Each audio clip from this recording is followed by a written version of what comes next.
everyone, and welcome to the first episode of Campfires and Escalations. First of all, thank you all for joining us. To sum us up, we're a group of friends that have been gaming together on and off for the last 3 or 4 years, and we've been really eager to put together a podcast, so we're doing it. So please bear with us as we learn about the recording and editing processes, and we'll do our best to improve as we move forward. If I could go ahead and have everyone introduce themselves. Hi, I'm Jess, and I play Mara. Hello, I'm Anthony, and I play Val Karras. And I'm Tyler. I'll be playing Skamos. And I'm Jake. I'll be DMing today's game. What we're running is a Dungeons & Dragons 5th edition homebrew, and this is a real play podcast. Since we are a fairly new podcast, let's go ahead and explain ourselves a little bit. Why is it that we call ourselves Campfire and Escalations? Well, as you've heard, we've been doing this for a very long time, and two of the things that have sort of become a theme amongst our group are the moments that our characters have around campfires, typically just anytime we have time to sit the hell down, take a nap, relax, and the constantly escalating scale of stories and situations. And thus, that's Campfire and Escalations in a nutshell. We'll all tell it our own ways, but the end result is simple. We, as players, spend our time immersing ourselves in the world around the campfire. And, to be perfectly frank, just about every game that we've ever run escalates quite wildly. So, with introductions out of the way and ourselves fairly explained, I think that we can go ahead and move on into today's campaign. We find ourselves 80 or so years after the founding of a new nation, a kingdom made in lands uncharted and by a people hardened under the tyranny of cruel lords left behind. Nearing the end of his years, King Audric Borstead rules over his life's work with the aid of his court, the Crowns, who each oversee and manage some portion or aspect of the kingdom. Within the King's Land, there are 4 of these crowns. The Azure Crown, which oversees the southern territory of the Gale Coast, flooded with merchants and spotted with wild islands. The Green Crown, to the east, which manages the bewitched forest of the Teefwood. The Stone Crown, handling various bureaucratic affairs across the kingdom. And lastly, the High Crown, belonging to King Audric himself and marking his direct rule over the Central Territories.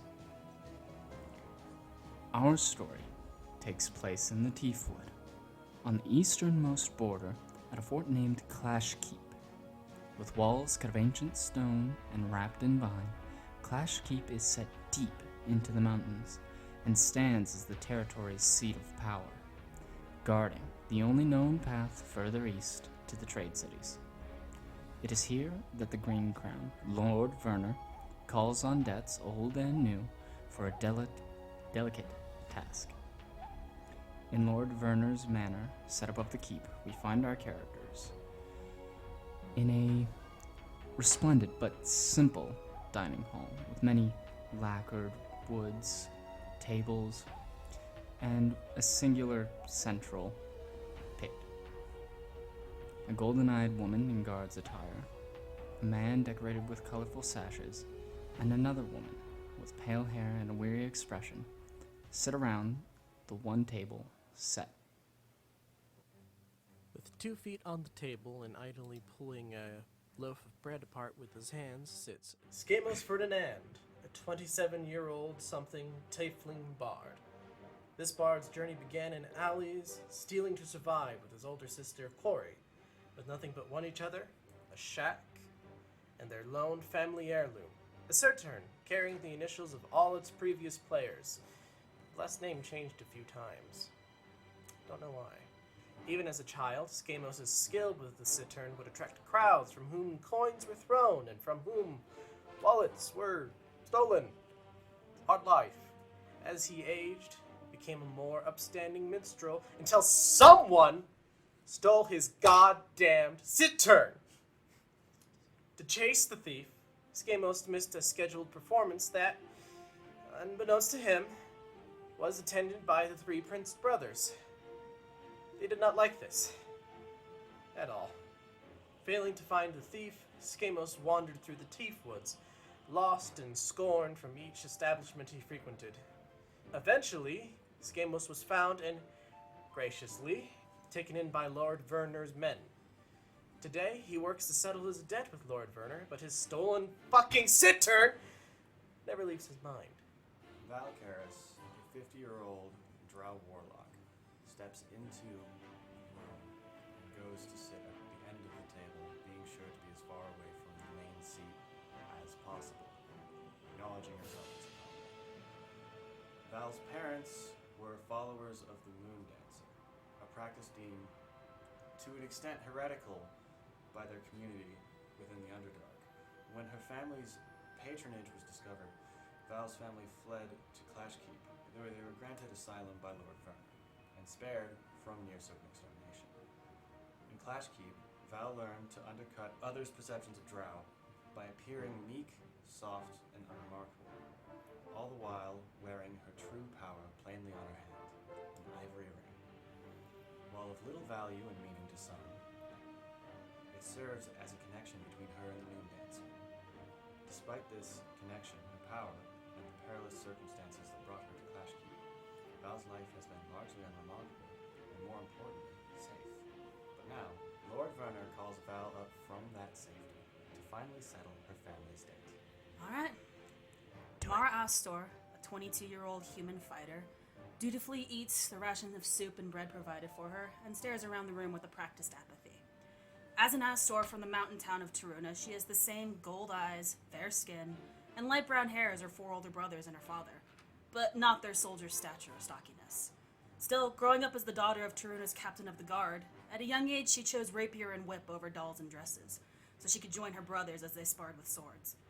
With her practiced quickness and innate grit, as a young teen she joined her brothers under her father's command to faithfully protect Taruna's people and their town's unique commodity. But that was many years ago. Her father, Captain Daryl Astor, has long since been disgraced and disposed.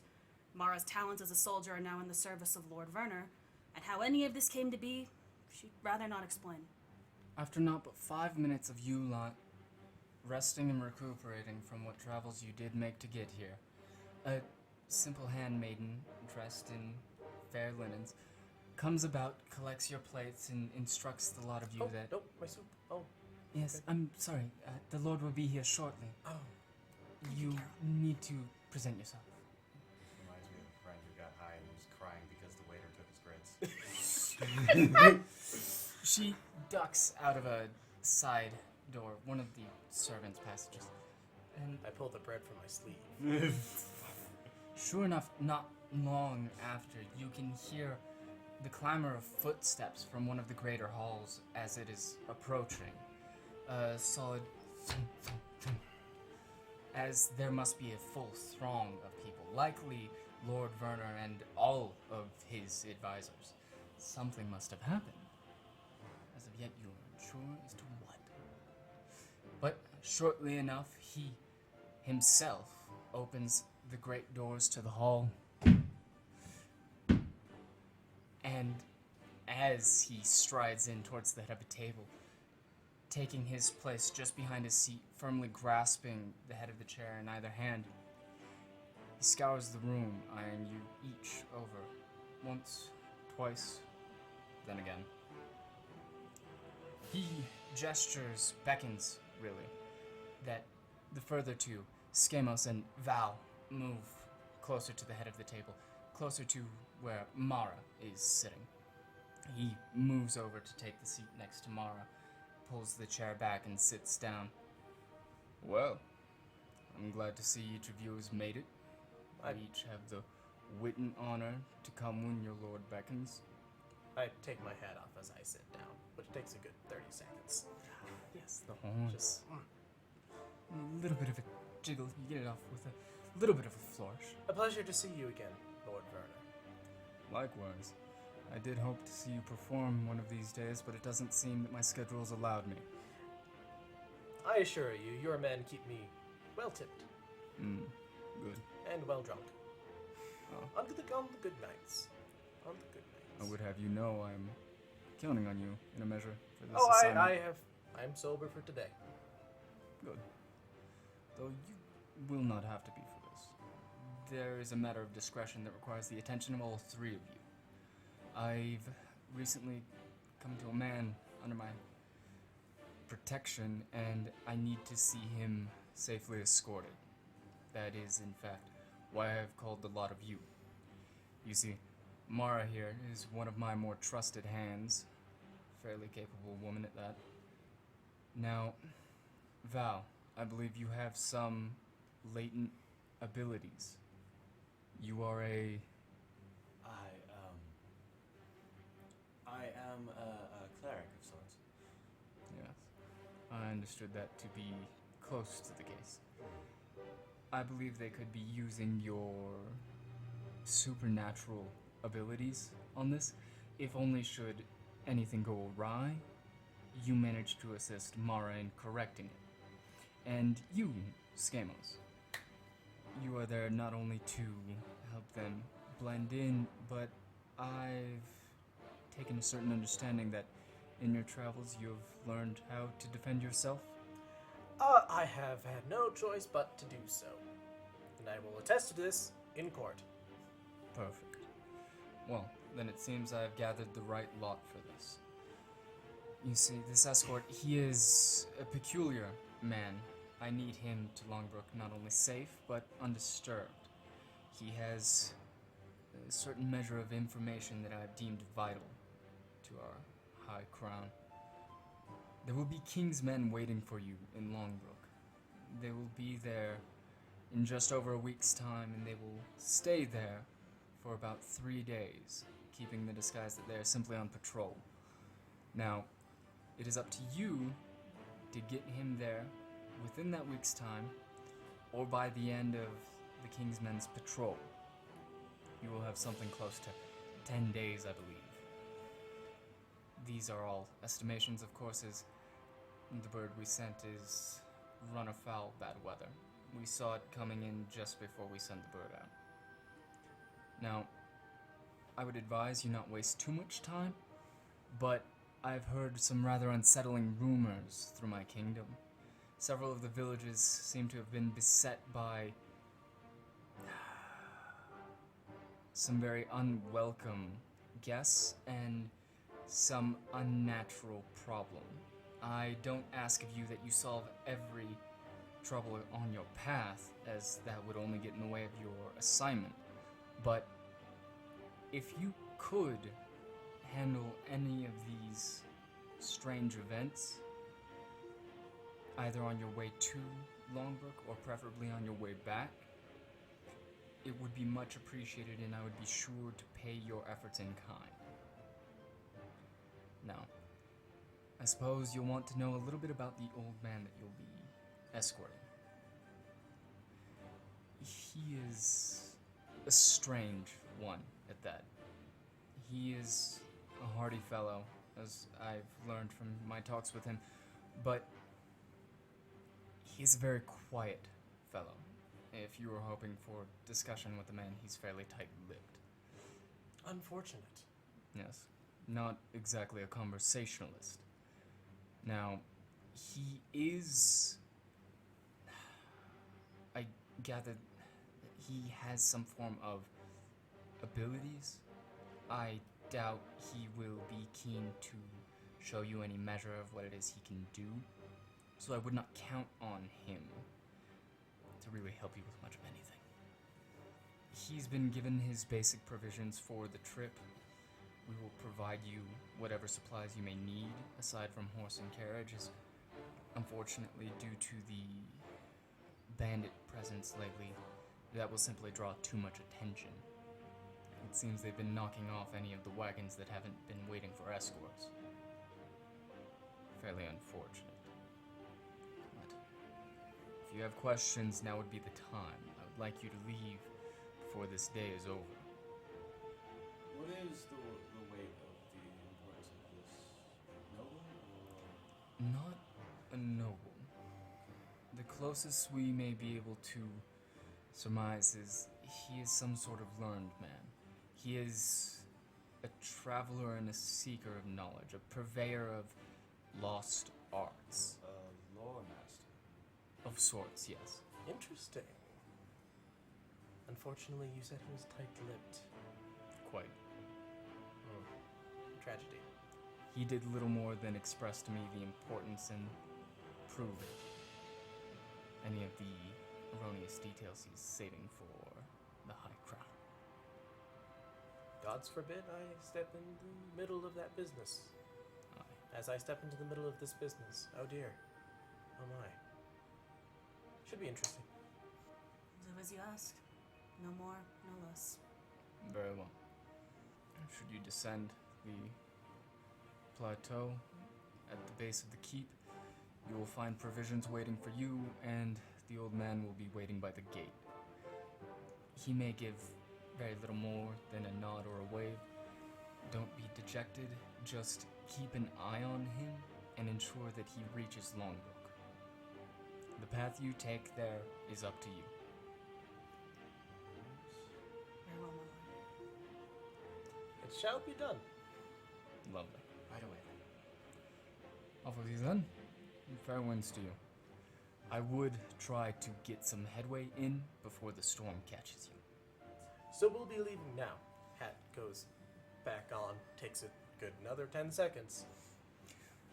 Lord Werner reaches behind him as an advisor, fills his hand with cup and wine.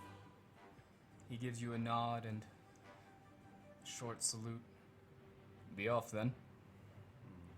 A fast salute and out the door. Val stands, gives a short bow, and rushes after the soldier. I grab a piece of bread from the table and then I go. You leave crumbs in your way. Alright.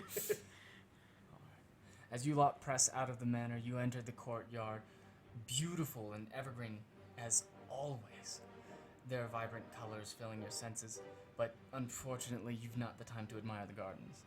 You head past the I attempt fountains. to do so anyway. Move You along. soak in many vibrant colors, and you realize that there are quite a few strange plants in here. Quite a few that you're fairly certain you'll never figure out what they are. I think that one tried to eat my toe once. I'm going to leave. That may have been a dream, though that may have been the plant that gave you the dream from an induced narcolepsy. Cactus quench. I It's the speed up. quenchiest. Wait for me! You swear from the corner of your eye, the bud of the plant trembles in your direction. Oh no. You'd be wise to keep moving. I am now moving. Not stopping. As you do, you're sure that the bud of that plant ceases to shudder. And you all make your way to the stone steps that lead down to the keep at large. You see quite a procession, as it seems not only are the guardsmen rallying and moving the stockpiles to a more readied position, supplies and whatnot, barricades and the like, but they've made a concerted effort to draw your attention to the 3 packs full of traveler supplies, and the old man already carrying his, standing right next to all of yours. There are several colored advisors waving you down from the precipice as you make your way down. The hustle and bustle of the soldiers seems to part as you move through the keep, almost as if they were well aware that you were all assigned to some rather important hush-hush assignment. Likely not any, quite a few I recognize. A good number of them give you quick salutes, some even bow, those being the lower soldiers, mostly the ones in training who have learned to respect that those assigned above guardsmen have earned their place. Hey Jim, how's the wife? She is not good. I'm sorry to hear that. Hey, hopefully she pulls through. See you next time. Yeah. Thank You, Keep walking. Jim is a buzzkill. later. His wife left him for a baker. That's why he's a buzzkill. Poor guy. You all reached the man, old, aged beyond knowing. His skin, something like pulled leather, is covered from chin to neck to wrist in tattoos, arcane and far beyond your knowledge. Many of them showing some sort of geomantic writing, some form of arcane scripture in the lines between them. And he places a hand to his throat and he gives a bow with closed eyes before straightening himself and propping himself up on his cane. He regards each of you with a small smile, says, "So we'll be off then." Yes, and I return his bow politely, but this man does seem strange. Mara gives a shallow bow. Another short bow. I see you're all well versed in etiquette. I begin ripping through the pack of supplies. You see bedrolls, a small pouch of ball bearings, a pair of water skins, a tent for said bedroll, Ooh. and a small pouch of salt, Salt! in addition to other cured meats and rations. Be wise not to go through it in an afternoon. I'm not going to snort it. Can you snort it? I should try. I don't recommend. Okay. The ham? No, don't eat the ham. Don't eat the ham. Do you snort the ham? Only once. I put it on the bag. You do so. Its weight is comfortable once you manage to rest it on your back.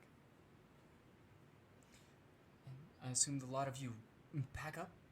Yes. The gate is very quickly drawn for you as you are all released out into the Tiefwood.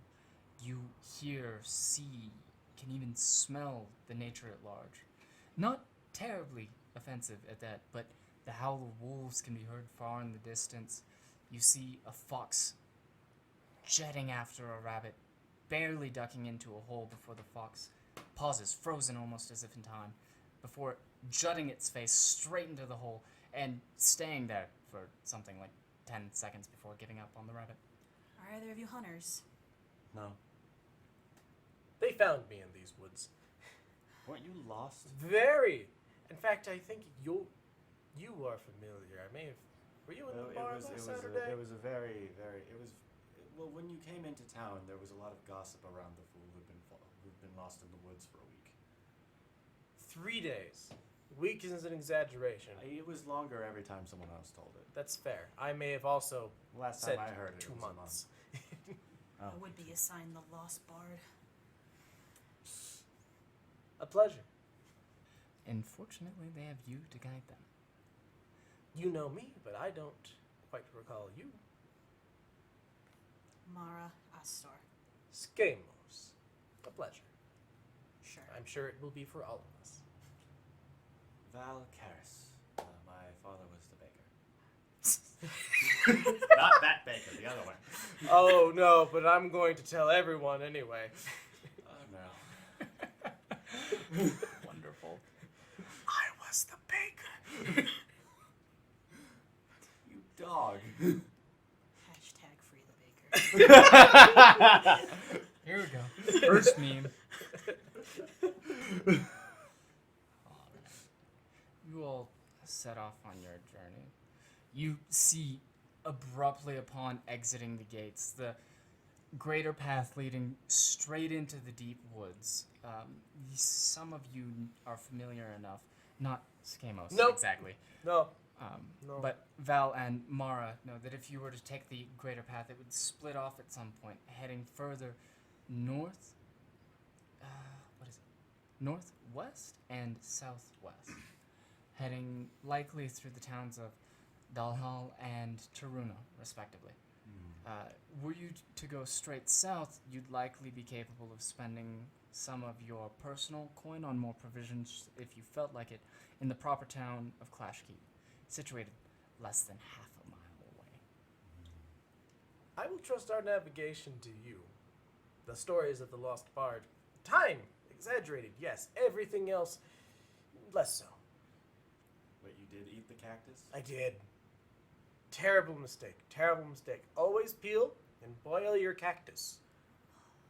Doll Hall would be a good stop, but we wouldn't want to go much more north than that. It depends how far you can walk. She Okay. eyes the old man. He seems to be a little apprehensive. He's definitely studying the makeup that is his escort. His eyes dart back to you every now and then. You can tell he's looking for tells. So, I don't know much of Doll Hall, but Taruna and Clashkeep are ready options, I would think.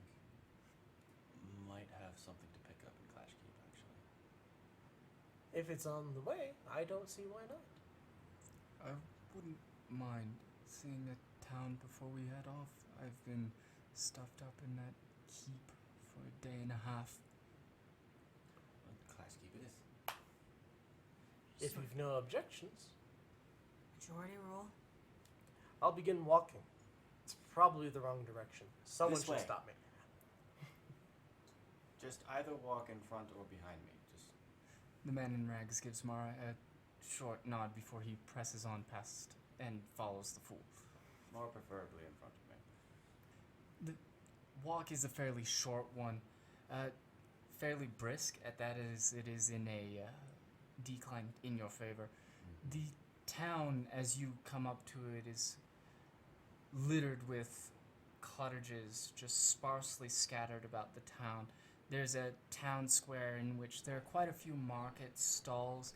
There are several larger shops with more permanent residents, but the outskirts of the town are mostly consumed with the many agricultural products that this town provides, the keep and the nearby cities at large.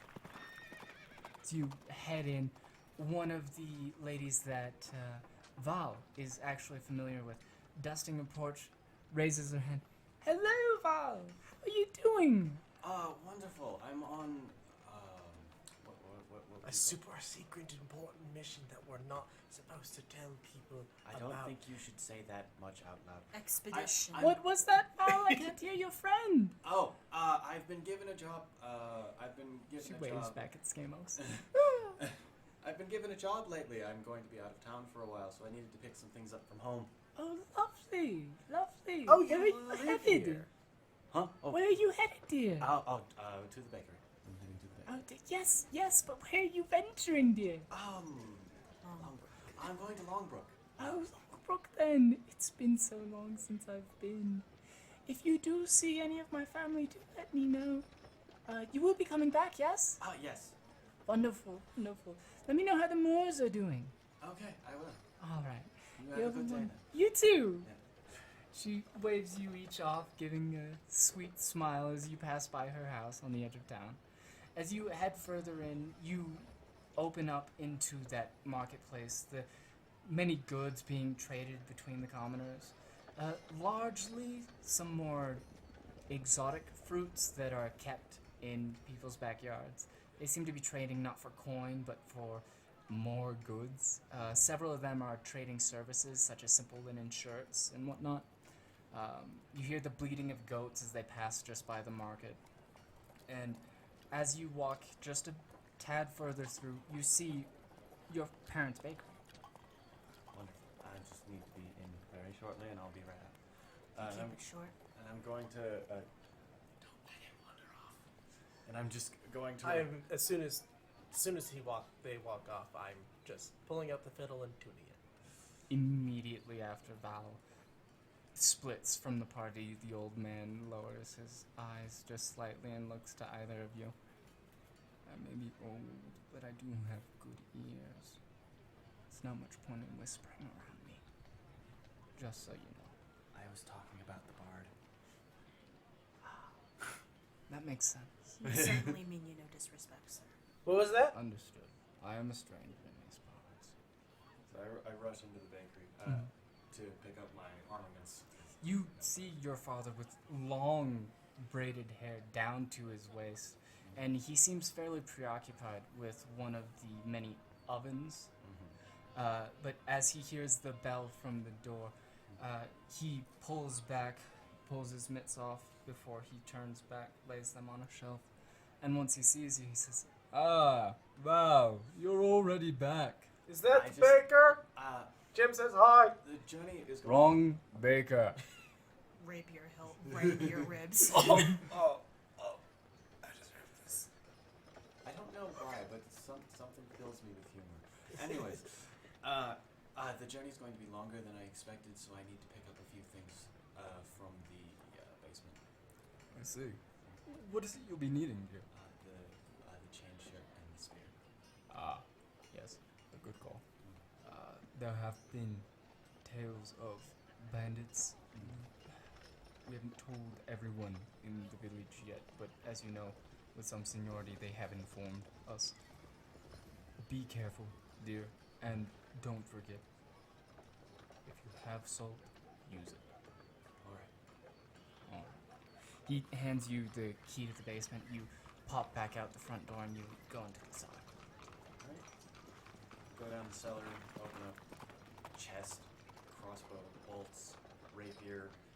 Modest supplies, but definitely enough to defend yourself with. Yeah. I change into the chain shirt right there, put my clothes over it, Mm. and then grab the spear and walk out using it as much like a walking stick as I can.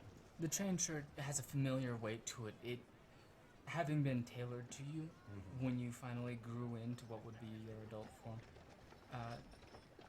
it is very natural to wear, and you've become rather accustomed to wearing it underneath your robes. Your father very specifically put you through training for that. You meet back up with the group. Not more than 10 minutes pass, but several of you are getting antsy. Terribly lost in his own music. The world is missing to him. It just fades out. Leaned against a building, staring at the bard, wondering if maybe she should buy a leash. I see. Well then. Unfortunately, you'll find no dog trainers in these parts. Perhaps I'm down. There's a stable nearby. How far can a wandering minstrel wander? 3 days. Anyways. It's pretty bad. Oh, you're back. Yes, and I'm just holding a pole with a bag over the end, tied a couple times over. In the time in which you were preparing, and the time in which you were keeping an eye on the minstrel, the old man had wandered over to one of the stalls and bought himself a small collection of apples. He returns with one in hand, biting into it. We be going off then? If no one has any further business, This was all I needed to grab. Likewise. These are good apples. bard. No one here seems terribly interested in a bard today. They do seem to be keeping a little distance from you as you are outside of your natural habitat, that being the bar. Yeah, You tend to swear when you come back from work. only on my mother's grave. Let's go. I think she's dead. I'm not sure. Story for another time. Another time. You lot pack up, head back on your way. How is it that you travel? Do you head to Dalhall, Taruna? Those being the major way stops. Well, what's Dullhall like? Well, it began as a pair of mercantile camps, one of them logging, the other trading. They were started by a pair of brothers on a plateau that featured extraordinarily rich wood. It was supple, dense, and yet at the same time lightweight. It was incredibly durable and pliable. It held almost any quality that a carpenter desired from it. That said, beyond that, the grove in which that logging camp found itself was blessed with bounty. They've had a constant season of logging ever since they've made their camp permanent. The mercantile camp at the base of that plateau is largely a fishing trading post. They move the lumber down the lazy streams and fish for themselves. I've always wanted to see the Grove of Dullhall, but What is Taruna like? It is a strange colony, if nothing else. Rumor has it that it was once set to be a masterfully crafted city, but as it is known today, it is but a large town situated at the base of a mountain. Its most noticeable feature is easily the scarred land surrounding it, blackened, almost as if everything refuses to grow, almost as if it's been starved. And yet, in the land at the center of that scar, at the base of that mountain, they have known nothing but bounty since the years of their inception. They are most famous for producing what is known as one of the highest quality medicinal herbs in the known kingdoms. I feel like we would gain more going to Taruna. Mara is noticeably tensing. I'll go ahead and roll perception, but I guarantee you. You could also roll insight. I guarantee you. First roll, no pressure. First roll and That's an 18. As the one who said it, Val, you may also say it. -3. Oh. 15 total. Well, you may not be known as the most perceptive of men, but Skamos can pick up on a hint. And this hint is saying that Mara is strangely uncomfortable with any mention of Taruna. You know, I think Taruna sounds lovely. I hear it's great this time of year. They have this lovely ale there. Oh, I'm sorry. I laughing out thought of you had character. said that I would be leading us. And that I would be deciding he who was lost in the woods for 3 days. That I did. That I did. I leave it to you, my wonderful, wonderful guide.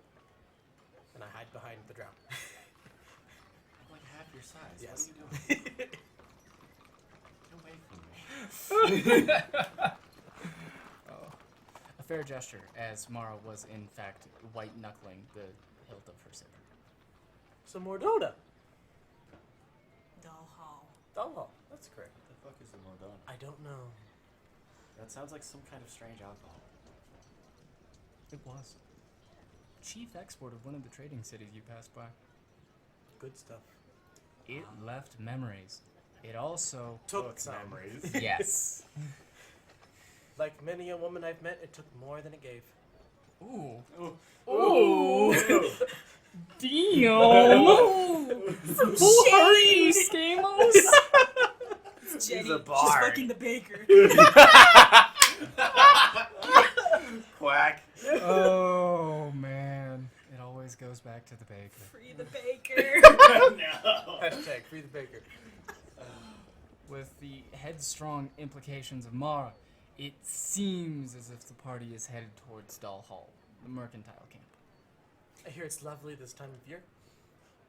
Love Yeah. to see it. The Grove has been known for its exotic splendor. There's just something about the ever-growing woods that make it almost inspiring. I mean, if we go, I'm going. Val starts walking. Believe me, you want nothing to do with those northerners. Sounds like a story. We can talk and walk. We can walk and walk. Ooh. You walk and walk. I'll talk and walk. I don't know anything about them. You Unfortunate. you How keep do you talking. feel about spiders? If I stop hearing your voice, I'll assume that you've wandered off. Very well. Well, one time when I was The trip nonstop.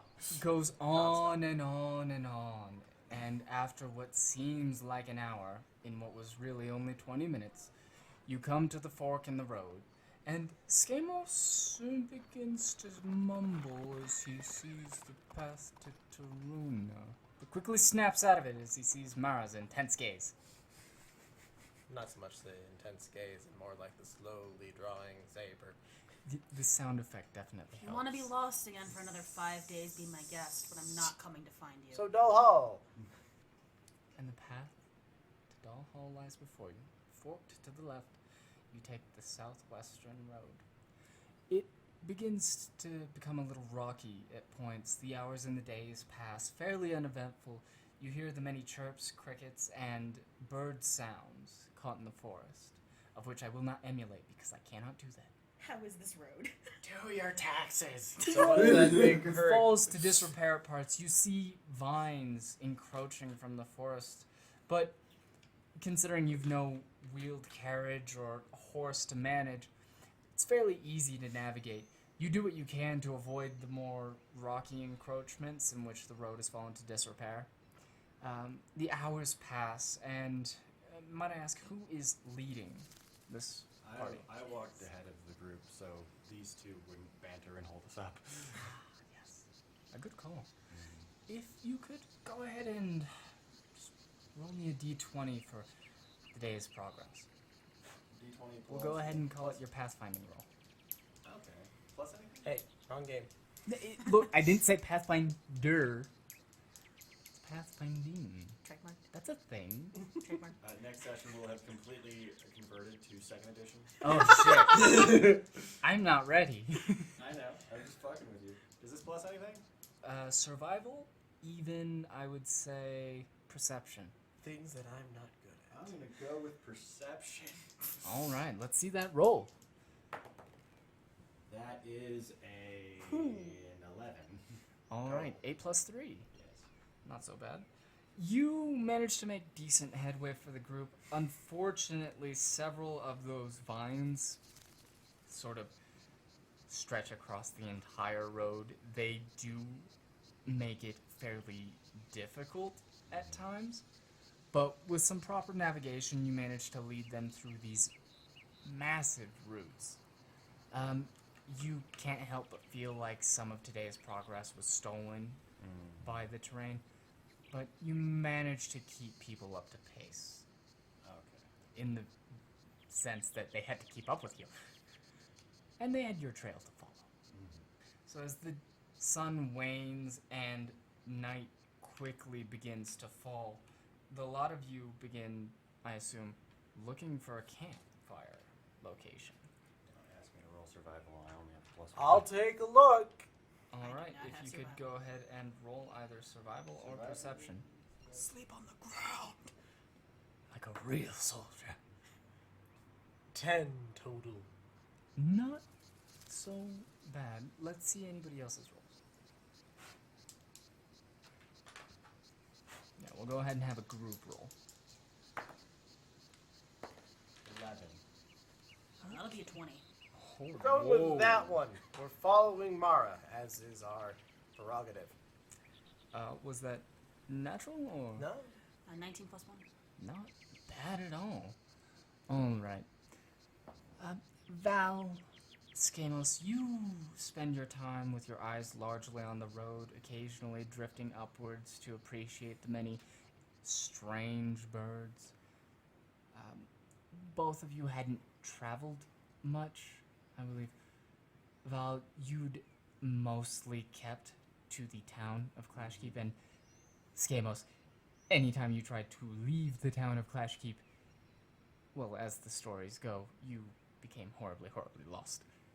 But fortunately, you have the ever-experienced Mara, who had in fact traveled this road several times, not only for patrol, but for other assignments that Lord Bernard handed down. And as you lot walk, and several of you make note on the days passing and the nights falling, Mara moves forward with confidence until leading just past a set of bushes and then underbrush of the vast canopy that makes up the deep wood, and enters into a clearing, backed on two sides by this almost hollowed out alcove from a large jutted up rock. And in the center of this lies the remains of many old campfires, with several spots that seem to have been made out for sleeping positions in the past. You see this as a rather fine place to make camp. And without any objections, I all too gladly drop my bag. alright. The old man follows suit, tucking his belongings in bedroll into the furthest corner of this alcove he can find. He after establishing his nook, he brings out his pipe, lights it, acknowledges each of you with a singular bow from his head, a nod really, and pulls a book from one of the many satchels he'd been carrying on his person and busies himself while you lot make camp. Mara, you set the fire. Val, what is it you do? I attempt to build my tent for the first time. Oh, lovely. Go ahead and roll survival. We'll come back to that. Schamos, what are you doing? I'm checking out this rock. It's a nice rock. Yeah. It's a real nice rock. I'm climbing the rock. It's so shapely. It's like it was built to be climbed. Right. Roll a climb check. That would be athletics. Mara, if you could go ahead and roll survival to establish this. Or nature if you'd like. I rolled an unnatural 20 for survival. 19 plus 1. You are a god darn natural. You slap this thing together. It's just like 2 prongs and a stick that is held up by the 2 prongs, but it is flawless. This is drow craftsmanship. That's what this is. Mara is impressed at the first display of competency. There is not a I single look at it in slacked fold. complete, slack-jawed surprise. It is roomy. Like, you can just fully lay out your bedroll and have room for your feet and your head to still be in the tent. Maximum usage of space. Premium bedroll. I shrug out of my large gray coat, fold it up gently, put it down, take my fiddle case and tail, and that's a 13 to climb this damned rock. Fortunately, it was sloped from the back end you found, so it was more of a heavily inclined walk. But you did it. You did it like a champ. You did that little power pose with the kneel forward up with the one leg as you were going up. It's like a power step. You just swelled inside you. Work Feel them great. calves. You did. You did. There's a slight burn. It kind of hurts. Been walking all day, Yeah. climb this damn rock. That didn't help. No. That did not help at all. But I feel good. Yeah, and you are easily something like 15 feet above the rest of them sitting at the top of this alcove. I go to Mara. How does this work? Do we take watches? Or I'll take first watch, Okay. I only need 4 hours of sleep. and you will be tapped first. And I believe Mara had rolled for... I had rolled for survival and got a 16. 15 plus 1. Wonderful. You managed to set up the camp before night even falls.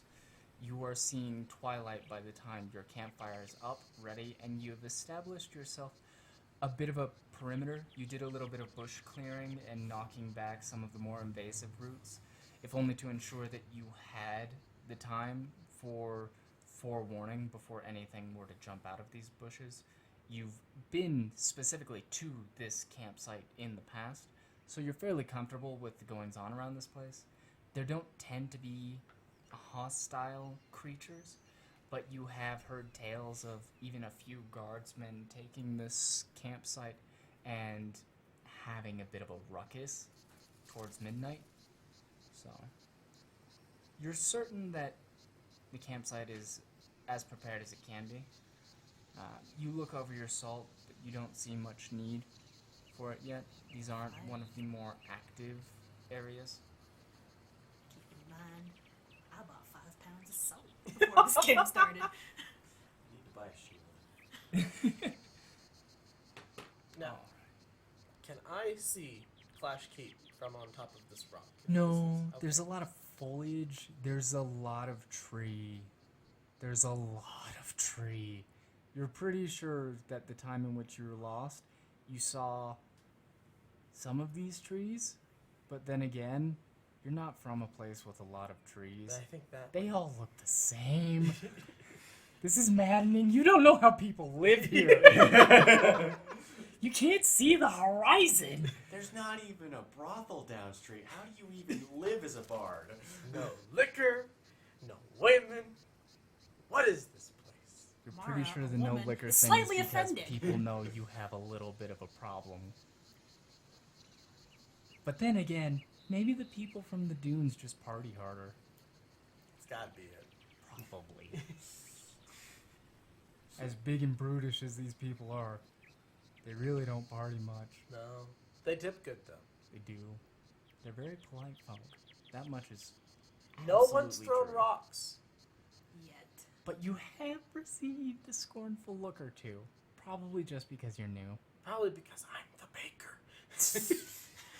And we're back to that. It's never going away. See, I feel so bad for Jim. You It's Jim, see, right? It was Jim. It was yes. Jim. Okay. It was Jim. Poor Jim. Poor Jim. Alright, if there's no, like, spectacular views or vistas from atop the rock, I will climb down. For the last time, the baker was not my father. Well, your father is a baker. I know, but he wasn't that baker. You're right. It's a baker, not the baker. Yes.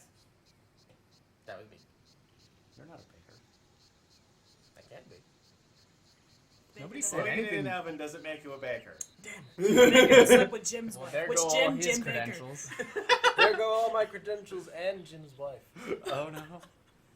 To be fair, we all knew Jim wasn't going to keep her. She was an out-of-towner. Oh no. Poor Boone. Can't say too much about her. You could. It's just rude. How is camp? Have and will. I love Camp? Jim, but how's camp? Camp thus far has been a pleasant experience. Your compatriots, your party members, have yet to really screw anything up. So by soldier standards, they're doing a bang-up job. I'm currently staring at Tyler. We'll get there. Oh, we'll get there. The trouble is yet to truly brew. Yes. How will you keep yourselves busy now that you have this stretch of period before exhaustion sets in, before watch begins? Well, if I can actually manage to set up my tent, and on a 0, I Wow. don't. Really? 3 minus 3. No tent for Skamos. Wow. You reach into the bag that you left on the ground and you pull out the supplies to make the tent. It's basically 5 sticks. This can't be hard. You pull Got up the this. cloth, you throw the sticks together, and you realize you broke one of the prongs when you threw the bag on the ground. But it's probably fine if you prop it up just right. So you go to set it up. It's a little wobbly. You go to drape the cloth on it, stretch it out, tie it up. And every time you go to tie it up, it falls. I allowed to take pity on And him. you give up pretty quick. So you just throw your bedroll on top and you're like, I'm good. I I take got it, out the guys. sticks and I'm just going to use it as a blanket. Yeah, you just wrap the tent around the bedroll and it's like you got a double blanket. Perfect. Look at these guys not being creative. I pull out an actual blanket. And Hot it character. looks warmer than the tent. Am I allowed to like take rude pity on him Absolutely. and help build his thing? Absolutely. Do I have to make a roll? Yes. I like He how, broke his tent. I like how before I even That's before a 3. Wow.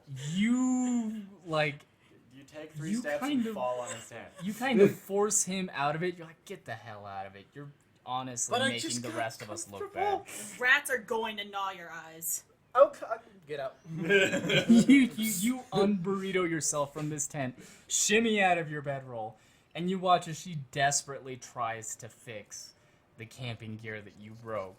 You don't even know how you did it. It's not your fault. You should have packed it differently in the bag. Faulty equipment. Absolutely. What did you even do? 11. Yet you don't know how, but he busted this thing. You've never had to repair tent gear, but as you set it up, it's just a lopsided tent. Like, it's short on one leg, so it's really just a lean-to. Upon Val coming over and helping, she actually suggests, why not just build this against the inner wall of the alcove? I think that's the only way this tent is going to work anymore. You take her advice, slap it together, and sure enough, you find a pair of worthwhile divots in the wall of the alcove where you can sort of jam the broken sticks in. And he has a half cave wall, half tent lean-to. That'll deter most of the rats, but some are tenacious. And big. I keep my knife close. I can't tell if you're being serious or if you're just trying to scare him. Does it matter? I Nope. sleep here I too. climb into tent. That's fine. Val's concern for her own well-being is very apparent. If you're afraid of rats, it's going to be a much harder journey than I thought. I'm not afraid of rats or spiders or things that crawl, but I also respect them and don't like things nibbling on me while I'm eating. Oh, I'm sleeping. I don't like it while I'm eating either, but mostly while I'm sleeping. If you didn't break your tent gear, I would assume you would be fine. Okay. Let's just poke my head out of the tent. Thank you. Close it. You can only close it so much as there's nothing to close it against but the cave wall, so it kind of just hangs there. It's a good enough shield against the natural elements, but you can't fasten it to anything. There's very little privacy. If somebody wanted to flip that open, they just could. Mara is angry just looking at it. That's it. It works. It's pretty decent. Way better than the little double blanket tent idea. Way better. You don't know what you're thinking. I gave up. That's what I was thinking. Yeah. Yeah. I know exactly what was going through my mind. Hey, to be perfectly fair, from your perspective, you took what life gave you and you rolled with it. And that's what a bard does. Into a burrito. Yes.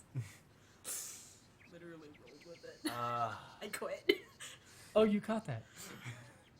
All right. So, how do you keep yourselves entertained now that you have actually settled your camp situation? How is it that you all while away the time? You tell yourselves any stories around the campfire? I draw Mara. Just from the little tent and flap, just pull out my painting supplies, and anytime she's actually sitting still enough to not glare daggers in my directions, is just. I'm gonna roll perception to see what he's doing. He is sort of just sticking his torso out of his tent. and then it immediately wobbled and then 4. He's drawing Oh, tentacle wow. porn. So that was a 7. You I'm not trying get to the hide it too sense much. that he's, one of those artistic types, and that definitely looks like artisan's gear, likely some sort of illustrator. Probably paint. You don't really know what he's doing, but he's looking towards the campfire, where I guess Mara is a lot. Lecture. Retreat. He shimmies his torso back into his lean-to. Mara continues to polish her rapier, pretending that she didn't hear anything that just fucking happened. Did you poke your head out of the... Yeah. The second he pokes his head out of the lean-to, a stone hits him in the nose. Oh. Just a small one. Oh. Not again. Nobody appreciates Skamos. It was like one of those dirt ones, so it's kind of soft. it was it kind of broke on the bridge of your nose, but it was It's like fat camp all over again. it was just a little Oh. jab. Probably don't appreciate you eyeing the only other female and Skamos will remember this. oh yeah, on your HUD you see bottom left it popped up. It's there. Okay, so I know who I have to kill next. Oh, I'm joking. wow, this is turning inwards fast. I am annoyed, but I can't promote this. You can only assume that Val is Jealous. maybe Wisdom of 5. the alternative is possibly She she's has a sort of wisdom of 5. one of those protective types. Possibly. Maybe she just doesn't like bards. Oh my god, maybe she's racist against tieflings. She is. The drow, really. And that's more or less the available trains of thought. Hey, you can have your own. Those are just examples. I'm going with all of the above. Oh, that's a lot. That's a lot. That's a lot to think with 5 wisdom. Hey. To be fair, he could just be overwhelmed. He thought it was a rock for a second. It drove him on this whole, flashback train. I mean, bad times is a bard that's disrespected, yo. Yeah. Starting to feel a little bad about the bullying that's going on. That's just what happens when you have a bard in the party. Yeah, sometimes. Skamos handles his illustrations with a little more discretion, relying a little bit more on his imagination as maybe... No, it It's has so much worse! That's a lot worse. No, it has to be accurate. Well, you take your peeks, but you're very wary of the dirt clods as they will fuck up your eyes. At one point, there is no dirt clod. There's just like he goes out, and then there's just like it's like there's a second flap. Val is positioning some sort of protective screen. And it's just like a stick, and then the blanket draped over it. Maybe let him keep what keeps his sanity. I don't need to wake up with a fiddle down my throat. Now I I'm can not still going hear into you. the euphemisms there. The minute I said Yeah. No, So they are obviously keeping themselves busy with white versus black spy antics. What is Mara doing? Mara is polishing a rapier and contemplating the deck of cards in her pack. Deciding whether or not she really wants to start a game. More or less. I pull out the pole and take my blanket to my tent and seclude myself in there to pray for a bit. You meditate on the blessings that the Moon Dancer has brought your family, and it brings you a warm sense of peace. Something you can simply tell is alien to your years in the Underdark. Cold and the absence of light was the majority of it. Granted, it was a civilized place with its own set of rules, but it certainly didn't cater to the nurturing of young, which is something that you found very odd when you first came. It's all a very heavy train of thought to be on your first real trip away from home. Just gonna roll something really quick. Oh, personal roll. Val is homesick. Aww. That was fast. Yeah, it was. One day. Like 6-ish hours ago. It just about. It's like, this is going to be bad, I just know it. I'm the baby of this group, 22. To be fair, comparatively to like end of life, You're probably the most well-adjusted. Probably. I'm not considered an adult until 50 years. You're not considered an adult until like 75. No, with elves and 5e, it is listed at 100. The lifespans are shortened. Really? Lifespans are shortened, and To a degree. and they're considered adults at 100, not 75. You little baby. Alright, little baby. Val is how old again? Huh? Doll. Val is 50. 50. Yeah, she's well into her teenage years. Which is weird. So, the night passes. It finally becomes time for first watch. Who would be going again? And how many You watches said would you there were be? going first, That'll and then most you were likely be gonna- me, yeah. Yeah, and then you were Alright. gonna send me out. Yeah. Because I needed the least sleep. Right. She still does not trust you guys. Would Val then be taking the... Second and probably third watch because she sleeps the least. Okay. This one watches over nothing. And also, I can help with at least some of the watch. You watch your wits. You'll Oh. be just fine. Oh. This I can do. I'm just I will roll. imagining him drawing a hamster on a wheel and looking at it. Maybe. I would like to roll a perform for the drawings. By all means. Oh god. That 16. Alright, not disfigured. 1 minute. She has 2 eyes. She has 2 hands. Hey, I got really good at hands. I had to. Like, shit. If everything can look great, but if there's no hands, You had Hands are settled not that on hard to draw. for something a everyone. little more impactful than the backdrop that you currently had, and it decided not only on catching the frame of this obviously seasoned soldier, and instead focused on following up with your color work, and letting that entire piece be characterized by the absence of color, largely in the background. It's a very stark piece for an empty canvas. It's almost as if she's sitting upon the log before the fire, sharpening her blade in a place alien to any other. It's fairly well done. You, if you continue to touch it up, could likely sell it for a modest price, but you definitely wouldn't find a collector looking for it. No, this is fine for my purposes. Oh, God! Yeah, sure. And that is when I break out the weaving materials. Oh no. Oh, it's making a sock. Oh no! It got worse. It escalated, if you would. At the campfire. Y'all It need to is. backtrack and So just hard. In all seriousness, if anyone's like watching him draw, when he's not being hit in the face with a dirt clod, he's like just Once. three dirt clods. Okay, the last one he was a counted. seed. He is taking it fairly seriously. He is, if nothing else, passionate in regards to his works. It is kind of difficult to do all of this in your tent. It is It kind is of suspicious when you're the only dude in the party and you're like peering out of your tent to do that. it is additionally exhaustive when you are in your cramped lean-to.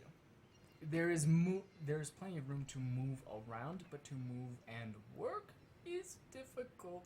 Well, now that the drawing is done, he'll actually like, Skamos will step outside closer to the firelight, prop the picture up against like the portion of the cave, and he pulls from his bag this long, beautiful coat of this deep blue material, and stitched into it, in and at every corner, are figures of people, places, some of them familiar to probably each of you, a lot, maybe not.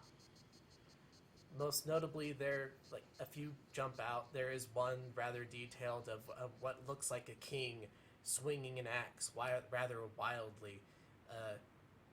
A large serpent rising out of a dune.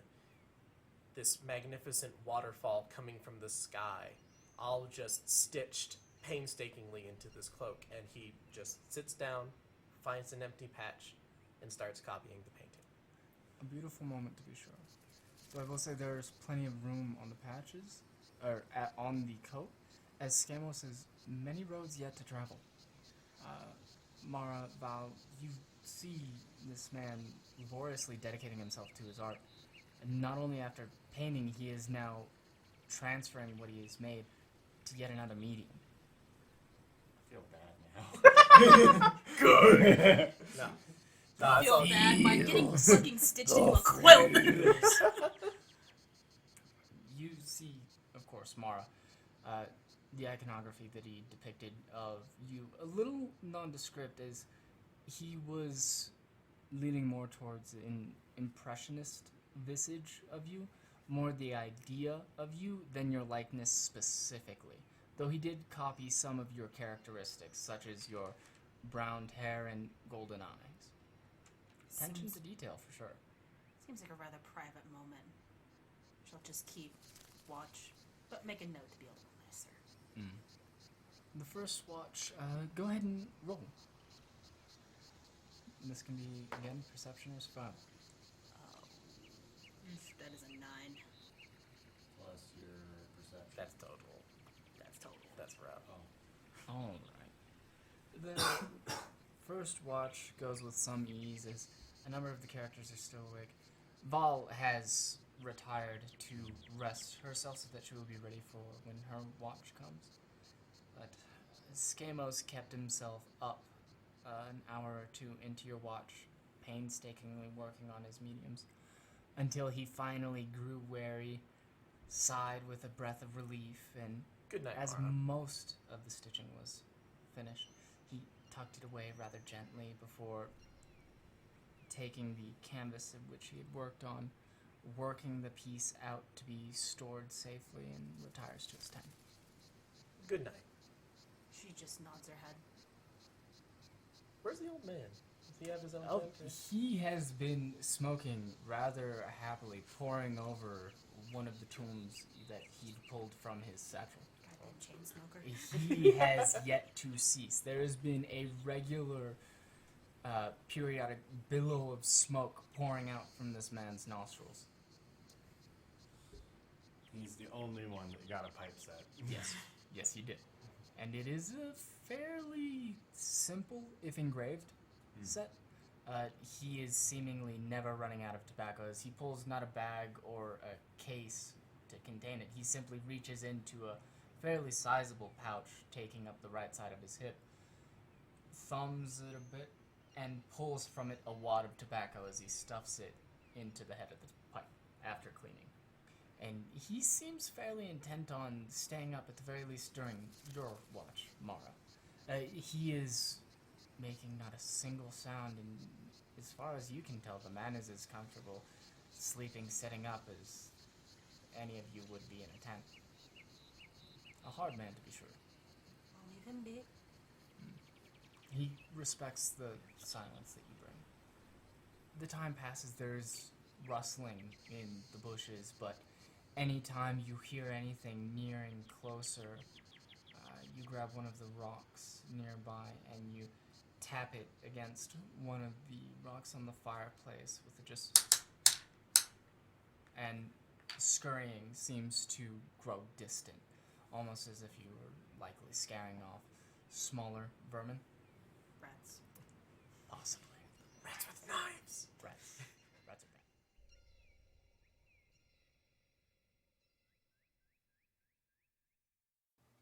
Hello, everyone. It's Tyler, voice of Skamos Ferdinand and the editor for Campfires and Escalations.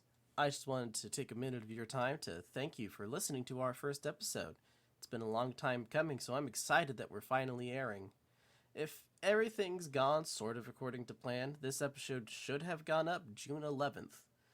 From there, we'll be uploading episodes every other Tuesday, so you can expect to see episode 2 coming up on June 25th. I also wanted to take a quick minute to thank our friends at battlebards.com who have provided the amazing music and soundscapes that you've been listening to. BattleBards is an amazing resource for any dungeon master looking to spruce up their home game or podcast with music, sound effects, weather, and so much more. You can use the coupon code CAMPFIRE or the link in the description when you create your own BattleBards account for a discount off BattleBards Prime, which gives you full streaming access to over 3,400 tracks. It's an insane number, and probably more than I'll ever use in editing this podcast. I hope so. That's a lot. Again, that's coupon code CAMPFIRE, one word with no spaces, or the link in the description when you go to make your own BattleBards account. And again, thank you guys. It's been a wild ride getting this podcast off the ground, getting everything sorted, and editing. We talked about it briefly, but we have never done anything like this before, so it's been quite an effort to get this off the ground running. Figuring out all of our equipment, figuring out that we had our microphones pointed the wrong way for a lot of recordings, which is kind of embarrassing to admit. So, yeah, I apologize if the audio quality is not quite what it could be, but come season 2, it will be much better. We've learned quite a lot since our first days recording the podcast, and we've made leaps and strides since then.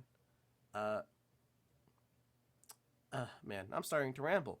I've taken up enough of your time. I'm cutting here in the middle. You'll be hearing from me every other week, sort of in the middle of the episodes, to talk about the things we have happening, where you can find the podcast, what days you'll see us put up content, and any other news we might have for you guys. Alright, that's enough from me. I'll let you get back to the episode. Again, thanks so much for listening. Back to the show.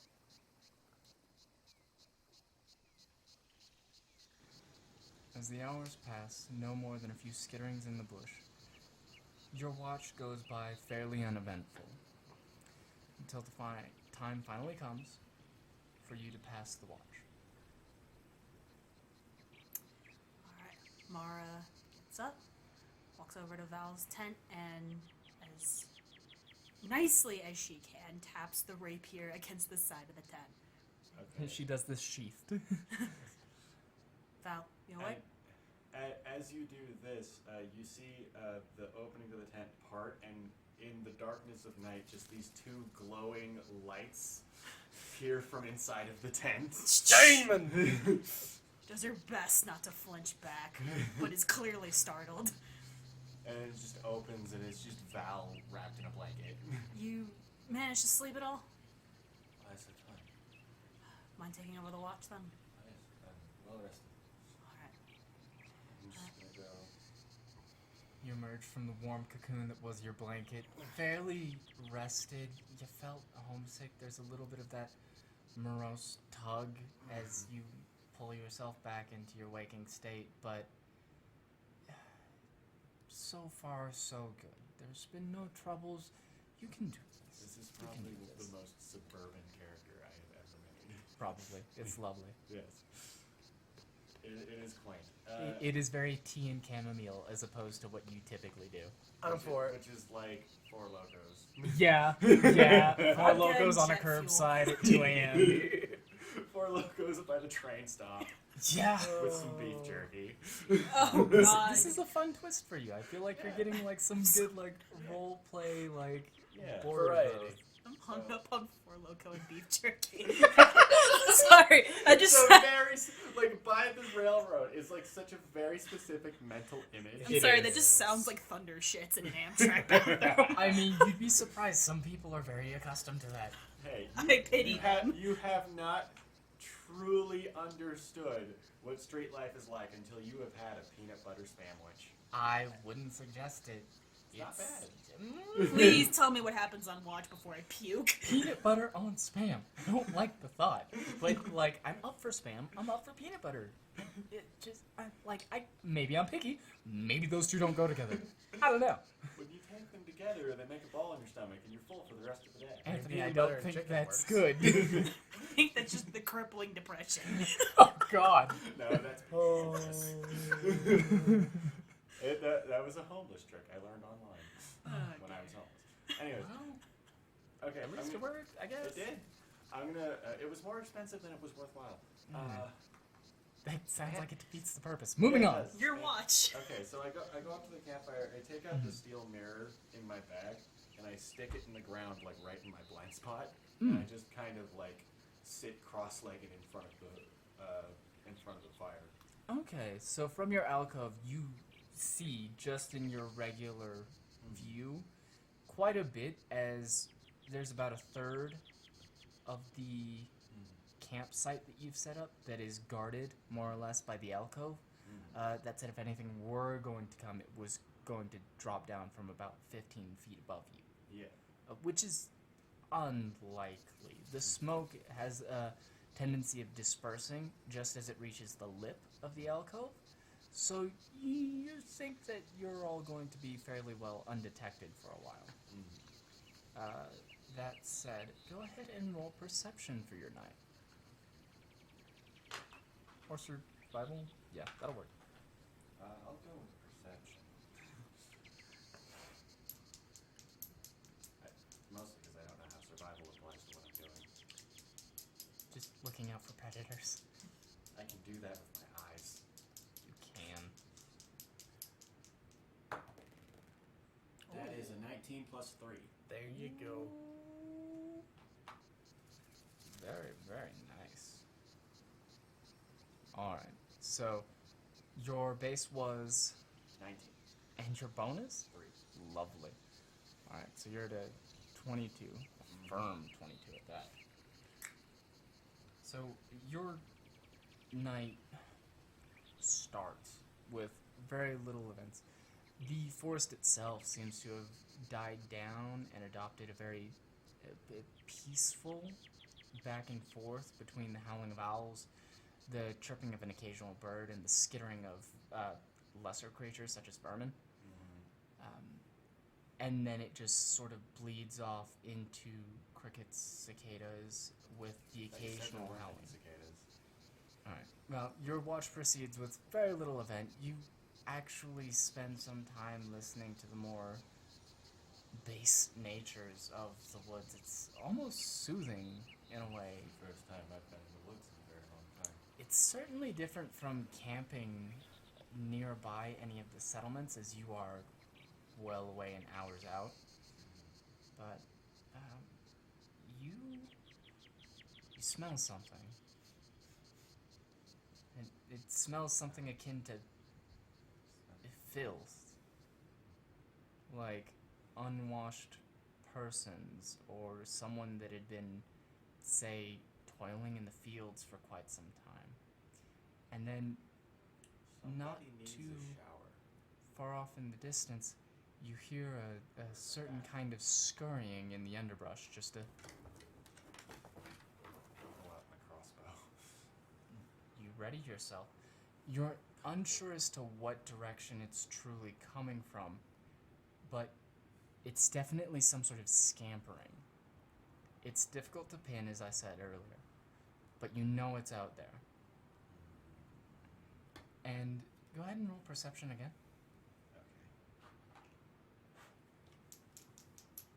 Okay. That is a 14. Lovely. That passes. You see, well into the underbrush, a flash of a pair of red eyes before you see them dip out of your line of sight, and you are almost certain they're headed towards the camp. You can almost hear them now. Some sort of...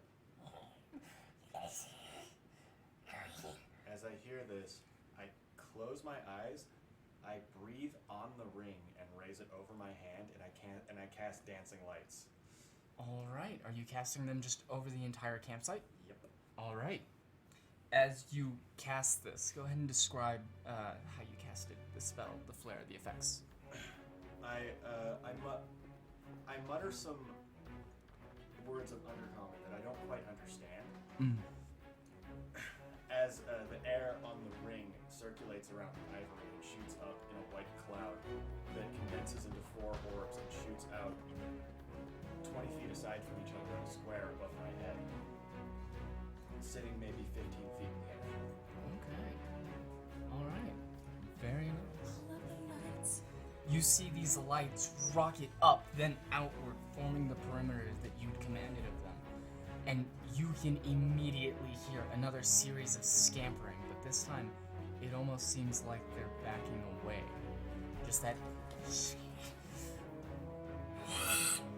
You hear that very clearly from multiple directions. Go ahead and make another perception check. Take it that none of this wakes us up. It's not particularly loud. 17. You know that there are 3 sets of eyes out there. You're just barely illuminating portions of their faces, and you have spotted them. They were attempting to come in from all sides. Forwards, to your right, the right of the alcove, and to your left, that being the opposite end of the alcove. And you can see all 3 of these small, green humanoids. You've heard of them, but you've never seen them. With their deep sockets, you can see the glow of their red eyes. Goblins. Okay. You see smears of red paint over the foreheads of several of them. I'm gonna do 2 things. I'm going to first cast Armor of Agathis on myself. Good call. And that uses my spell slot. Just got it. So that's 500 points. Lovely. And then I am going to shriek as loudly as I can. Okay. I won't ask you to break the mic, Yes. but if you'd like to give any sort of performance or through character alert your allies, go ahead. No, it's just a shrill high pitch. It's just a siren shriek. Yes. Got it. Like you just saw a mouse. Yes. All right. Well, Mara, Skamos, you hear this immediately. It is enough to make you bolt up in a sitting position. Screaming. And you don't know why. I rushed the hell out of my tent. All right, you grab your belongings. Skamos,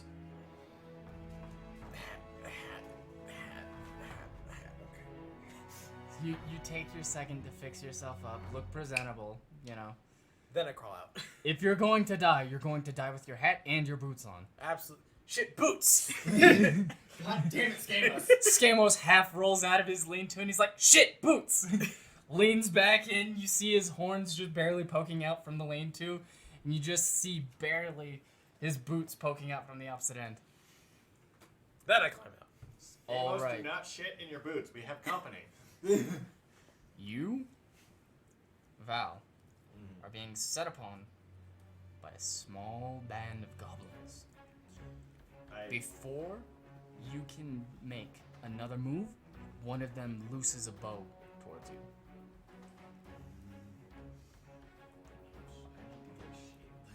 You already put up Armor of Agathis, so you should be good. It did take them a while to find the initiative to follow up, though. After this, it will be initiative rolls. Holy crap. That hit.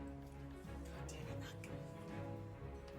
Armor of Agathis only really works if it's melee damage. Oh, I'm sorry. But the temp health. The temp health is nice. The temp health is better. You take 4 damage plus 1. There goes my temp health. Yeah, that Oh, there pops goes my spell slot. immediately. From the goblin in the center that you had kept best vision on, you couldn't see anything below his crooked fanged nose, but you hear the twang of a bow and an arrow crude at that flies straight through the underbrush, stabbing straight into your sternum. And as your Armor of Agathis shatters, the arrow drops harmlessly to the ground after having been caught by what was your temporary HP. Oh no. Oh no, this is bad. Very bad. Fiddle, Initiative. fiddle. Everyone roll initiative, please. Initiative. Plus 3. 5.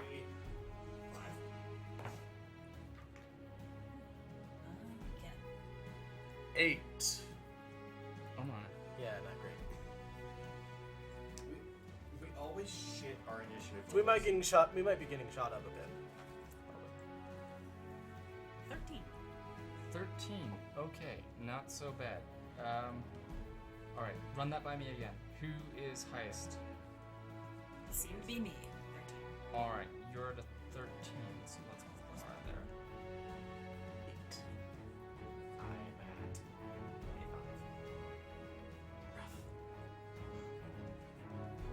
It's kind of in close quarters. What was the best thing? Yeah, That's why right? you're that way. Yes. You have 2 weapon fighting. Or You 2 have weapon fighting. I do have 2 weapon fighting. So you can hit goblins at range while hitting goblins at melee. At least once. That is certainly what you can do. They clearly have ranged options now. That you currently have a ranged option. Alright, now that we have our initiative down, Mara, you're top of the board. You just saw an arrow whiz straight towards Val's chest. Normally that would have sunk into a man, but you saw it stick in the air just before blood was shed, and some sort of energy crack off of Val's chest, and the arrow dropped harmlessly to the ground. And Val proceed to start shitting her pants over it.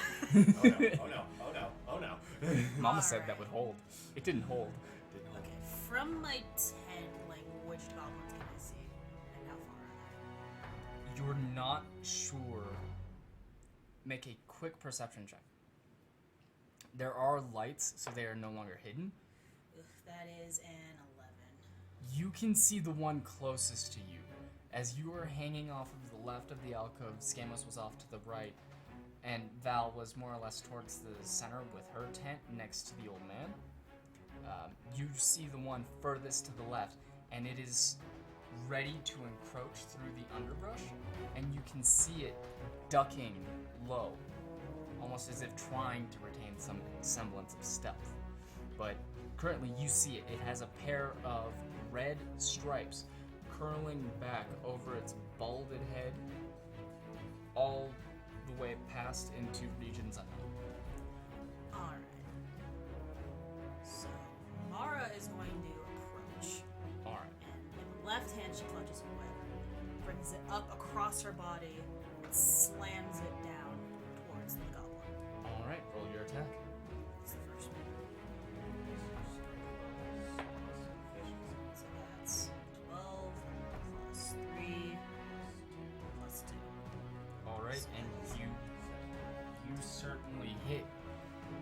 cracks with a resounding thud, and you see this creature slammed right across the node, drop. Roll your damage. He is in pain. Okay, it's a D8 and then it's an attack bonus on top of that? Is your strength D8. Oh no, the D8 doesn't, it's 4. Oops. Yeah, the rapier's a D8. I was, Yeah. I was like, Whoopsies! how big of a whip is that? That Okay, would it's dire still- whip? So it's attack bonus plus whatever I just Oh, rolled. that's just strength. the So, world's largest. oh, plus my raptor. strength. It's Yeah. as thick around as my forearm. Yes. So that's you still don't a count your proficiency bonus to damage. Alright, that's still a 6. But you do have your strength. Yeah. So that's just 3 plus 3. Yeah. So that's Alright. attack number 1.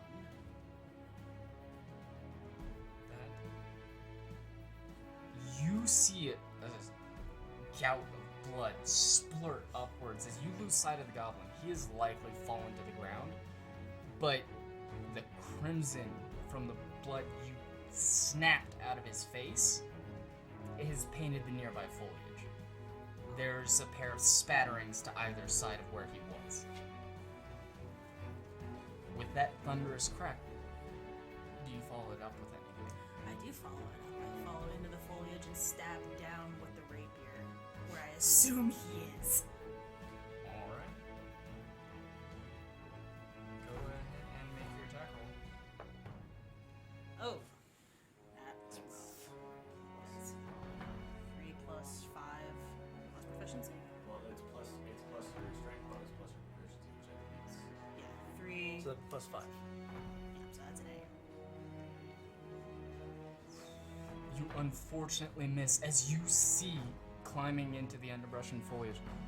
This goblin is desperately clutching his face with one hand, blood still spilling out and smearing the rest of his entire muzzle as you just see loads of sharpened, rotting teeth in what is the mouth that takes up half of this creature's face.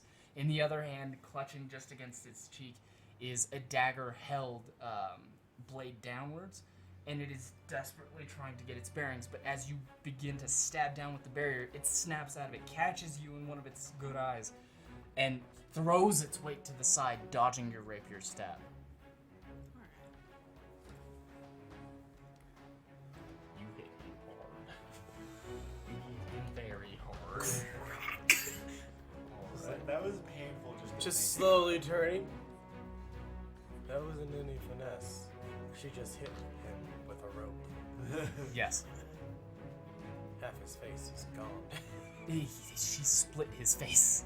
His nose was just left in pieces. It's somewhere. I in like the her. woods. Oh no. Kickmaster's game house. I am not buying stilettos at any point. Oh no! We were already there. Look, we didn't have to be. We rolled into some wholesomeness. If wholesome is my job, this guy's job is filth. For once. For once, we switch places. This is such a twist. What a twist. I am not doing the Shamalama Ding Dong. I am not doing that. Alright. Moving along. But now, the Greenskins take the initiative. One from the underbrush that had previously fired on Val just comes straight out of the underbrush, having moved forward out of its cover with an arrow fully knocked. You see this crude bow barely holding the string that is about to loose yet another arrow into your chest. Alright, it fires. Like shaking, holding this fucking crossbow. AC. 15. Alright, and as you see it railing back with nothing but fury in its eyes, it looses the arrow, and this sharpened twig careens off well past you. Off into the night sky. You hear chirping and then silence. You were perfectly okay, but whatever was Okay. behind you in the woods is probably stuck like a pig. I'm okay. Yes. The goblin just sort of frowns, begins to get frustrated, and then you see it throw the bow on the ground before it starts rummaging through a pouch in its back. The one that had just had its nose split open scrambles to its feet, barely clutching the dagger that was in its pocket. You see it reach into a pouch behind it, Mara, as it clutches a small set of stones in its offhand, covered in blood. But these stones are strange, transparent in nature, but they're glowing red. As it throws them at the ground at your feet, it is going to make an attack. As it throws these stones, you hear it scream, "For the boom, Chief!" Shit. Boom, Chief. Yes, for the boom, Chief. And as these stones hit the ground, you see them shatter immediately upon hitting the hard-packed ground and rocks that were there, and fire scatters in every direction. No powerful explosion, no damage to you, but the ground that you are on has just been set on fire. Oh, shit. It begins to scream as its now empty hand goes back to its split face. Where's the fire? Right on Mara. Oh, no. Yes. So on your turn, that square will be on fire. The embers are spreading, the blaze is beginning, but it is not damaging you yet. Out of there. Lastly, for the third one that had been encroaching on Skamos, that one leaps from the underbrush. After running a short distance, you hear it panting a little bit as it makes it into the clearing. Just like dealing down, opening up the fiddle case, tuning. And where's Skamos on the map? I have a figure, son. That's him? Okay. I had assumed him closer there because the old man was about there. And the Ah. Tut was about there. And you hear that crackle of fire, that almost explosive thundering. Definitely not the whip. The whip had a little more of like a lightning, like whoosh. This was like whoosh. And so you're starting to think, what do these guys have? And you see soon enough as this one as well reaches into a pouch behind it and pulls out a set of glowing rocks. Oh no. And it moves to throw them at you. And it as well screams, "For the boom, Chief!" Fuck your boom, Chief. Are those cutting words? I don't have good words. You need cutting words. I can only have so many spells. AC. 14. Okay, this hits. Yes. Initially, you don't think much of these stones as they just look like shiny rocks. You're like, ooh, free gems. And then you're like, wait, there was just a kafum. Where did that kafum come from? And then they land at your chest, and fire spreads. Ah! My body! My beautiful body! It's on fire. It is on very much fire. It's a good thing you have fire resistance. Yes, Dude. this is a delightful moment Oh, God. in which the resistance is applied.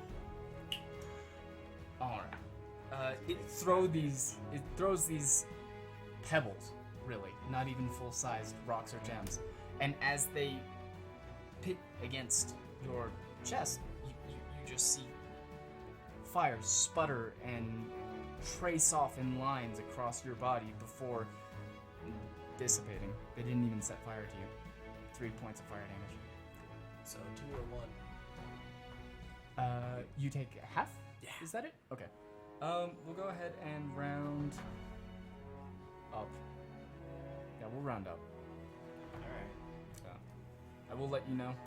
I play by the books. Fair enough. I play by the rules as best I know them. Should you strike an enemy with an odd number, and they have resistance to that number, they will take the greater. I feel that's only fair. Yep. So moving on. More fire! You hear a few of them chanting as they begin to do a little back and forth hop on their little squidgy legs. They My are turn? filthy. They are covered in filth. They are disgusting and they smell terrible. But yes, it is Skamos' turn. I'm gonna reach into my coat, pull out a cigarette, just like shove it against what little embers there are on my chest. Nice try, but I'm hotter. Vicious mockery. Explain it. He must make a wisdom saving throw, DC 14, or take a D4 psychic damage and have disadvantage on his next attack. Wouldn't it be hilarious if they were immune because they were too dumb to know that they should be taking damage? Oh, it applies to things even if they don't get it. Right? But we're like burning I could cigarettes insult on your chest. rocks. All right, you see him almost quizzically cross eyes for a second over his nose before he just recoils in pain, almost like something had just smacked him in the forehead. Roll your damage. 4. Oh. And it rings true. If you had his perspective right now, his ears were ringing. He doesn't know why. It's just happening now. And I'm just gonna do a little ditty. Inspiration. Right? Yeah, it's a D6. Alright, and that's usable as a bonus action? Yep. Awesome. That is what Bards can do as a bonus action. I can do 3 more before I need to take a nap. And I'm gonna back away from this Alright. goblin. Yeah, that's probably a good call. He's looking very shanky after being so, I don't know, mentally harmed. Now I'll just move to here. Alright. So you retreat from the goblin something about 10 feet and hide behind Val again. Hey, Why are you hiding behind me? I'm smaller than you. I mean, behind is subjective. We're kind of like there and there and there. Val, it is your go. Okay, I raise my crossbow and I fire on this one right across from me. Alright, the one with the crappy bow. Yes, the one that just tried to shoot me. The only one that hasn't screamed for the boom chief yet. Yes. I don't want him to do that. Fair. Also, I've been wanting to use that line so I can see it with the character. And crossbow 17 Oh plus 5. fuck. my, that certainly hits. That's gonna do it. This poor little green fellow. At least it's not a whip to the fucking face. Yeah, that was a pretty rough way to start the combat. Just whack! It's like the opening scene of Logan. You're just like, oh god! It's just like he just killed them all. Yeah. Oh, spoiler alert. Logan in theaters 3 years ago. Spoiler alert, So he gets good. eaten by the Hulk. Phrasing. Oh, what the hell? You stop that. Bard! Yeah! Just because you can doesn't mean you should. But I will. Bards. It's not healthy. Oh shit. Plus 3.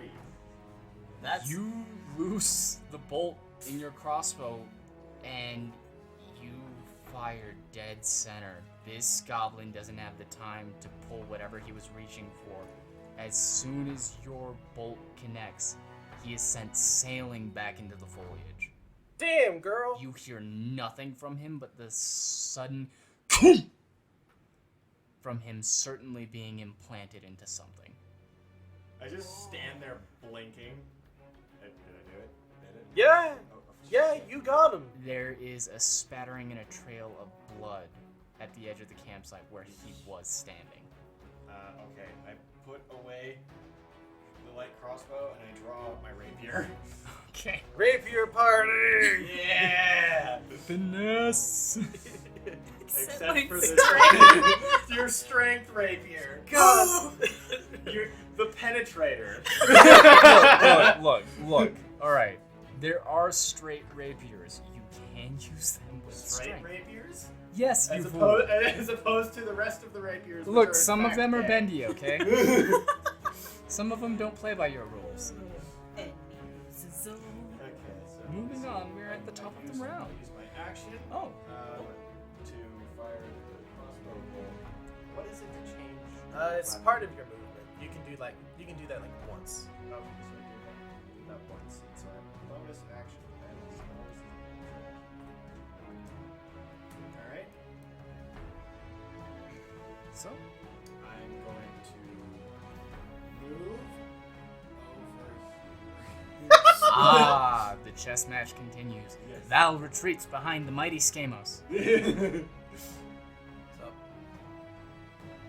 Close your shirt. Oh. Well, we're at the top of the round. Mara. Alright, so I'm on fire. Yes. Remove Yes. This one from the board. So what I'm going to do is I'm going to move adjacent to the goblin, spinning as I do, hoping that my fast footwork at least extinguishes the embers around my feet, and as I do, I wind the whip up once again and bring it crashing down towards the goblin. My goodness. And there's no penalty to using the whip in melee, correct? Nope, it just has reach. That is insane. So, Alright, roll your attack. As you rely on your deft footwork and sheer strength, you twirl about him. 14. That might hit. That hits. Nice. Roll your Roll that damage. D4. 4. Alright. 4 plus 3, 7. Yeah.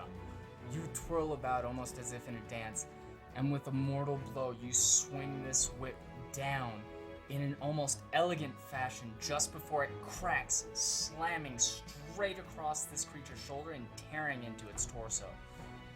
Roll damage. How do you want to do this? It is absolutely dead. He's dead. Absolutely. neck with your whip. You get to do your Mortal Kombat fatality now. That's what. This how is you an wanna do it. easy one. The rapier is already wound up behind me. It's going straight to the back of its skull. And sure enough, it already had a gash cut across its face. You cleave straight through with your rapier, then catching it and flicking it upwards, the skull of this creature is cut in twain. You cut his head off. Strength. Right. Yes. Fuck you, Boom Chief. Here's your other dice. You take your goblin corpse to your Boom Chief. The second sees this, the second that had thrown the stones at Skamos, the one who had had its brain hurt by mighty words, Sup, bitch. it sees this,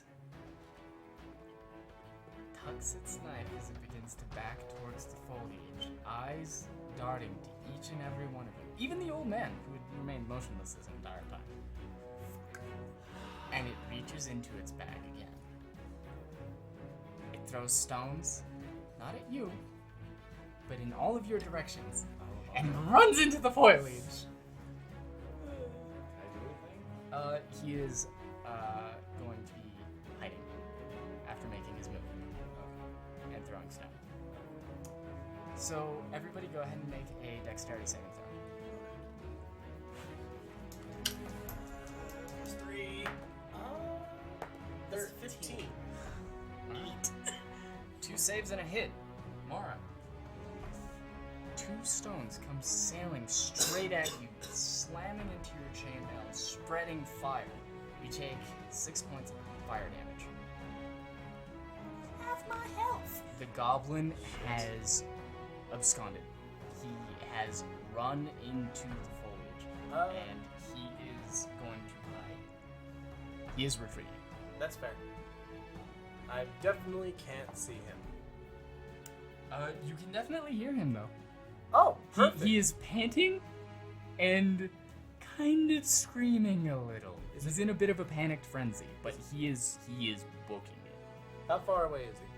From you, he is already past 30 feet. Awesome. He can still hear me at this range. I cast Dissonant Whispers, dragging the bow across my fiddle in this horrendous screech that only he can hear. So you don't need to be able to see him. I He just just need- needs to be able to hear He you. needs to be in range, able to hear me, and I imagine I have to be conscious of his existence. You're certainly conscious of his existence. I am going to make you. Show me. You have the card, yes? Yep. All right. Go ahead and show me the card, just so that I'm not botching any rulings on this. Yeah. Well, it. Let me see if I can even hear you. It doesn't have great senses. Well, the range is 60 feet, so... Mm-hmm. Okay. You hear silence. No more screaming. Well, I don't know if it worked. Did it make its wisdom saving throw, or can it not hear my spell? It doesn't matter what you roll. Dead. You hear silence. Look for the The corpse. spell doesn't tell you if it's dead. Fair enough. Put the fiddle back in its case. It might be dead. It might not be dead. You mean might be dead? Chest She- just spreading over my mouth. She has a fairly, noticeable sear mark in her armor. Pop it back open. Da-da-da-da. How long does the inspiration last? 10 minutes. Hey, same as the 11 dancing health. lights. 11 health. Yep. Skamos simply whips the fiddle back out and plays a very quick but charming tune, and your wounds start to close. Okay. And for the audience, what was that? Cure wounds. Thank you. We just need to cover systems every now and then. Of course. But that's all my spell slots. Not Stares. everyone who listens to D&D podcast knows what the system is. Fair enough. Not Well- everyone who listens plays. Mara takes a look at her formerly scorched chest and, in astonishment and slight begrudgment, just mutters, "Thank you." Of course. The wounds are sealed. There is very little to no scarring. You definitely felt like you had some of your blood boil, and you feel a little lightness in the area in which you were struck. Whatever that spell did to fix you, it didn't replace the blood, No. but you feel a hell of a lot better than you did. She's just gonna grin and look for the corpse. Why don't you head off in the direction that it had I run off start to? stamping out the fire. Okay. Yeah. No. I You- climb you back do into that my fairly tent quickly. and go to bed. Skamos is a creature of habit. He sleeps. Alright.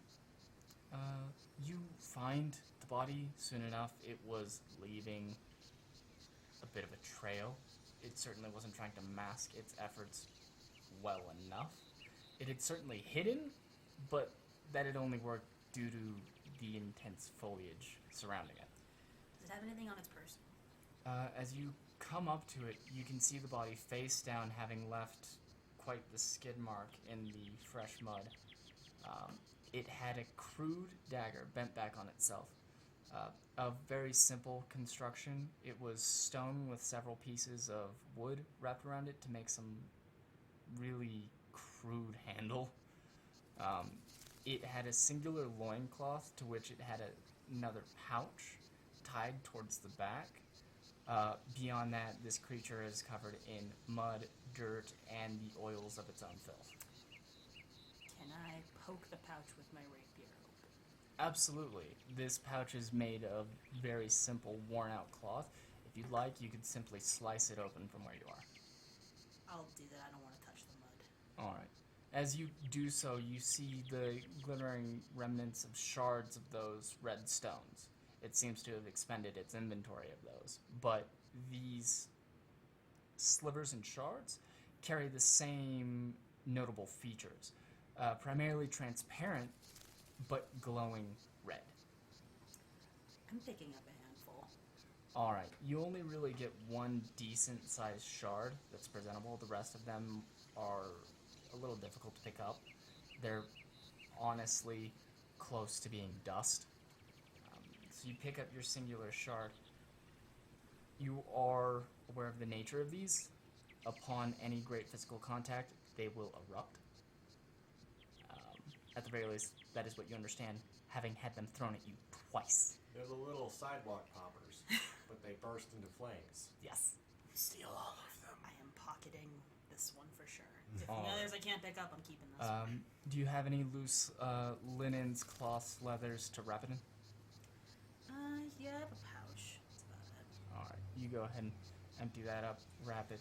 I assume you head back to the camp? Yes.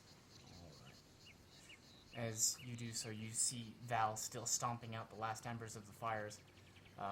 Were you stomping out the campfire as well? No, just this one. Okay.